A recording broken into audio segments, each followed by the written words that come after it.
Semoga dengan itu kita digolongkan ke dalam satu golongan yang disebut oleh Nabi SAW sebagai golongan terbaik, manusia paling baik yang pernah hidup di bumi. Ini pernah disampaikan dalam salah satu hadis yang diriwayatkan oleh Imam Al-Bukhari. Beliau menerima hadis ini dari seorang bernama Hajjaj, Hajjaj bil Minhaj, menerima dari Syu'bah menerima dari Alqamah ibnu Marthad. Alqamah ibnu Marthad menerima dari Sa'ad bin Ubaidah. Sa'ad bin Ubaidah menerima dari Abu Abdurrahman As-Sulami. Abu Abdurrahman As-Sulami menerima dari sahabat Uthman ibn Affan radhiyallahu ta'ala anhu. Uthman ibn Affan radhiyallahu ta'ala anhu menerima langsung dari Rasulullah sallallahu alaihi wasallam. Ini silsilah sanad dia disampaikan kemudian dari Nabi sallallahu alaihi wasallam, khairukum man ta'allama al-Qur'ana wa 'allama.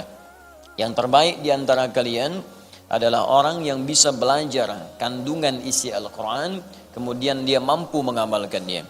Jadi kalau ada orang baik di muka bumi ini, maka di antara yang paling baik itu adalah orang yang mau belajar Al-Qur'an. Ini mengandung banyak pengertian. Pengertian yang pertama, jika kita belajar Al-Quran dengan benar itu, maka yang didapatkan pertama kali dari Al-Quran itu nilai-nilai kebaikan. Jadi kalau Anda belajar Al-Quran, apalagi datang ke tempat ini setiap pekan, ada yang naik pesawat, naik kereta, naik bis, ya, naik sepeda, naik sendal, ya, dan seterusnya sampai tiba di sini. Nah, untuk belajar Al-Quran, tapi pelajaran itu tidak merubah dia menjadi lebih baik. Berarti ada yang salah dengan cara dia belajar. Ada yang keliru dengan cara dia menangkap pengetahuan. Sebab seorang yang belajar Al-Quran itu ciri pertamanya kata Nabi, langsung Nabi yang sebutkan. Ciri pertamanya, Al-Quran yang ia pelajari akan merubah kepribadiannya, memiliki sifat dan sikap yang baik dalam kehidupan. Jadi kalau antum sudah mengaji di sini, sudah mengaji di sini, pulang dari sini, itu ada perubahan kebaikan. Mata melihat yang baik-baik. Jadi yang tak baik itu sudah nggak bisa dilihat lagi. Karena yang kita kaji itu Al-Quran. Kalau antum mendengar, senang yang baik-baik, yang tak baik itu sudah nggak senang lagi. Kalau antum berjalan, senang berjalan pada yang baik, yang tak baik itu sudah nggak enak lagi kemudian dipijak dan dituju. Kenapa? Karena yang kita pelajari Al-Quran. Kalau bukan Al-Quran, mungkin agak berbeda. Tapi kalau Al-Quran, ukurannya hadis langsung, bahkan nanti firman Allah Subhanahu Wa Taala di dalam Al-Quran surah ke-35 Fatir, di ayat ke-32, ya paling kiri sebelah atas di mushaf. Allah membagi nanti pelajar Quran itu pada 3 bagian. Ada pelajar yang tidak sukses, ada pelajar menuju sukses, ada pelajar yang sukses. Ya, thumma awrathna al-kitaba alladhina istafaina min ibadina. Kemudian kami wariskan isi Al-Quran itu, kandungannya itu kepada hamba-hamba terpilih di antara sekian hamba kami. Masya Allah, jadi kalau antum datang ke sini belajar Al-Quran, antum tuh bukan sekedar datang, Anda dipilih oleh Allah. Betapa banyak orang hidup sekarang di muka bumi. Kenapa Anda yang terpilih ke sini? Kenapa Anda yang datang? Kenapa Anda mau belajar? Investasi waktu, tenaga, ya, juga biaya dan sebagainya. Mau berangkat. Kalau bukan Allah yang gerakan, siapa yang bisa meringankan langkah kita untuk berada di sini? Jadi kalau Allah sudah pilih, Anda kemudian harus yakin dengan pilihan itu. Saya memilih Anda mengerjakan sesuatu, Anda tidak kerjakan dengan baik, bukankah saya kecewa? Allah memilih Anda untuk berubah jadi baik, Andanya nggak jadi baik. Bagaimana kemudian Allah menyikapi itu semua? Jadi kalau Allah sudah pilih Anda untuk berubah menjadi baik, Anda sendiri tidak memilih baik, berarti bukan Allahnya yang salah. Anda sendiri yang menghambat diri sendiri untuk berubah menjadi baik. Maka bertakwalah kepada Allah, senangi diri kita, berbahagialah. Karena ketika Anda sudah mulai berada di majlis ilmu dengan ustaz manapun, maka itu tanda pertama Allah menginginkan kita berubah menjadi orang baik. Itu ada di dalam hadis Al-Bukhari dari sekitar 97 pembahasan, 97 kitab di hadis Al-Bukhari. Di kitab ketiga namanya Kitabul Ilmi. Kitab pertama Kitab Bad'ul Wahyi, yang kedua Kitabul Iman, yang ketiga Kitabul Ilmi, nomor hadis 71. Ya paling kiri sebelah atas di kitabnya jilid yang pertama. Nabi langsung menyampaikan riwayat sahabat Abu Hurairah radhiyallahu taala anhu. Diriwayatkan juga hadis ini dari Muawiyah bin Abi Sufyan radhiyallahu taala anhu. Ya an Rasulullah sallallahu alaihi wasallam qaal, apa yang Allah sampaikan melalui lisan Rasulnya. Lihat kalimat Nabinya. Man yuridillahu bihi khaira yufaqqihhu fid din. Man yuridillahu bihi khaira, siapapun yang diinginkan oleh Allah berubah menjadi orang baik, punya sifat-sifat kebaikan. Man itu ismun mausul, yadullu 'alal fardiyatil 'ammiyah. Huruf sambung, konjungsi, nunjuk pada objek atau subjek. Siapapun, secara personal, tanpa batas. Di setiap orang. Laki-laki, perempuan, tua, muda, besar, kecil, setiap orangnya, setiap Anda. Dan itu umum, jadi nggak peduli background Anda itu siapa.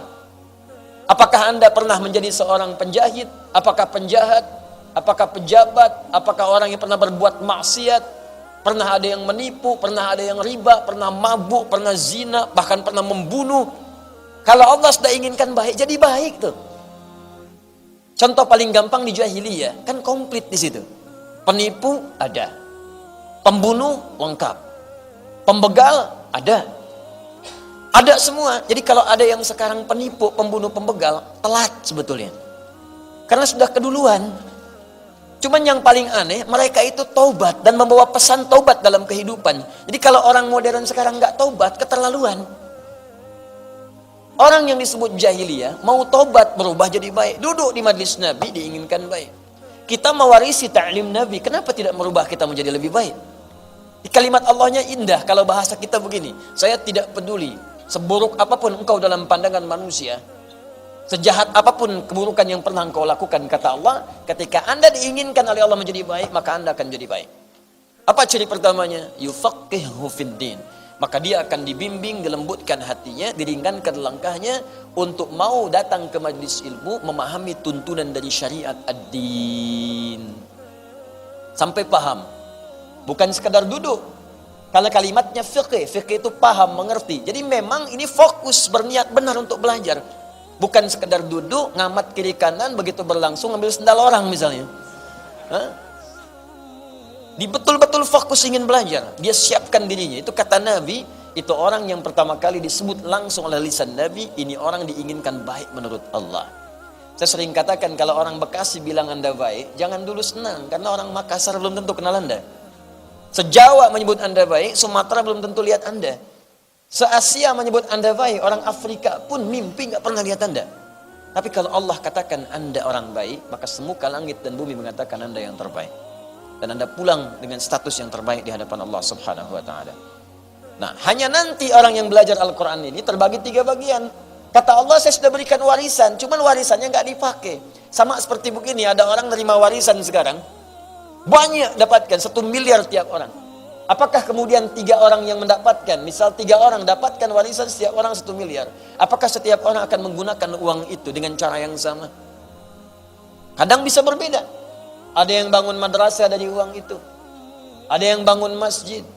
Ada yang berderma. Dan tidak sedikit yang digunakan untuk bermaksiat dan berfoya-foya saja.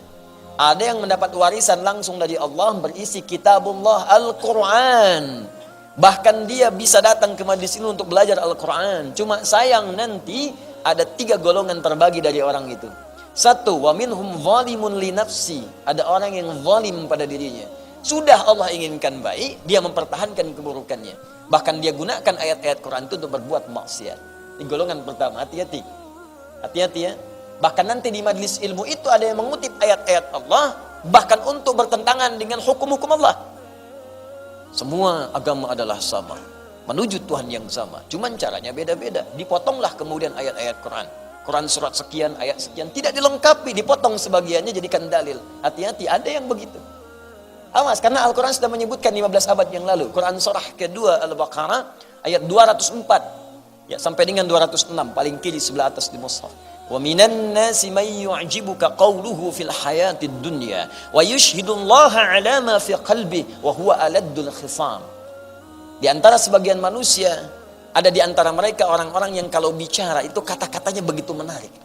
Retorikanya cantik. Jadi orang ini kalau bicara itu memukau kata-katanya. Punya magis kalau bicara. Menarik sekali, bagus rangkaian katanya. Kadang-kadang memotong ayat-ayat Al-Quran dan mengambil nama Allah. Tapi dia tempatkan di tempat yang tidak benar. Wa huwa aladdul khisam. Ini musuh paling bahaya. Paling bahaya. Bahkan nanti ada di antara mereka mengambil ayat, digunakan pada yang tidak tepat. Bahkan nanti ayat itu digunakan untuk mengolok-olok orang Islam sendiri. Ada di Quran surah keempat nanti, ayat 140. Ya, sebelah kiri paling bawah di mushafnya. Wa qad nazzala 'alaika fil kitab an idza sami'tum ayatillahi yukfaru biha wa yustahza'u biha fala taq'udu ma'ahum hatta yakhudu fi haditsin ghairi innakum idzan mithluhum innallaha jami'ul munafiqina wal kafirina fi jahannam jami'a. Kata Allah, telah tetap ketentuan dalam Al-Quran, Alkitab, jika Anda mendapati orang-orang sengaja mengolok-olok menggunakan ayat Al-Quran atau memutarbalikan isi kandungan Al-Quran. Jadi kalau Allah sudah sampaikan pasti terjadi, itu ada yang demikian. Maka jangan sertai mereka, kata Al-Quran. Jangan sertai, jangan ikuti majlisnya, jangan ditonton acaranya, jangan dibaca bukunya. Indah. Dan Al-Quran tidak mengatakan cela mereka, tidak. Saking indahnya bahasa Al-Quran, gak usah dicela. Mencela sesuatu yang sudah tercela itu buang-buang energi. Itu perbuatan sudah dicela. Ngapain mencela yang sudah tercela? Cukup tinggalkan saja, kata Al-Quran. Lalu kenapa? Kalau ditinggalkan, nanti dia merasa ada yang salah dalam dirinya. Supaya dia balik lagi. Hatta yakhudu fi haditsin ghairi. Sampai dia balik lagi. Kalau sudah balik, rangkul lagi. Itu indah ya. Celaan tidak ada. Makian tidak ada. Ya, hal-hal buruk tidak ada. Hoax tidak usah dibuat. Tinggalkan aja. Nanti dia sadar, oh ada yang salah dengan saya. Indah sekali merangkulnya. Balik lagi, baru kita rangkul. Tapi kalau Anda ikuti, innakum idzam mithluhum. Lama-lama Anda seperti itu nanti. Statusnya muslim tapi sholat tidak, puasa tidak, azan tertukar di masjid gak ada yang azan, tempat ibadah lain azan. Masjid kosong gak ada sholat, tempat ibadah lain ikutan sholat. Bahkan yang paling aneh, masjid banyak kok sholatnya di tempat ibadah lain. Nanti ada yang salah di situ. Nah, jadi teman-teman sekalian, coba kita nilai ya. Ini sampai dengan malam ini, di pertemuan saat ini, apakah kajian kita sudah merubah diri kita menjadi lebih baik dalam pandangan Allah? Wa minhum muqtasid, ada orang yang sedang berubah nih, hijrah tengah-tengah. Ya, maksiat tidak, tapi berbuat baik pun bagi yang lain belum.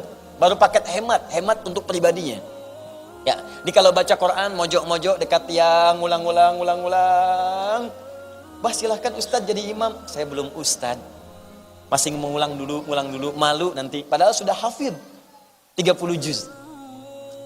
Itu paket hemat itu, muqtasid. Ya, ada yang dekat mimbar bolak-balik. Masya Allah, khusyuk bacanya. Pak, silahkan jadi imam. Ah, belum, saya masih belajar. Emang Bapak mengulang surat apa tadi? Al-Ikhlas. Tapi dekat mimbar. Itu muqtasid, berubah dia. Bagus daripada tidak sama sekali. Sebelumnya rajin lihat berita. Sekarang dia mulai baca Al-Quran. Sebelumnya keluar gak bawa apa-apa. Sekarang naik busway pun bawa mushaf. Naik kereta bawa mushaf. Bawa aplikasi, baca Quran, ada perubahan di situ. Masuk paket hijrah, paket pertengahan. Nanti kalau sudah bagus itu, wa minhum sabiqum bil khairati biiznillah. Ada orang ketika mendapatkan Al-Quran itu merubah dirinya menjadi lebih baik karena Allah Subhanahu wa taala. Maka Anda akan merasakan kalau menatap dia sudah enggak suka dengan yang enggak baik lagi. Kalau lihat tayangan enggak bagus nih, palingkan.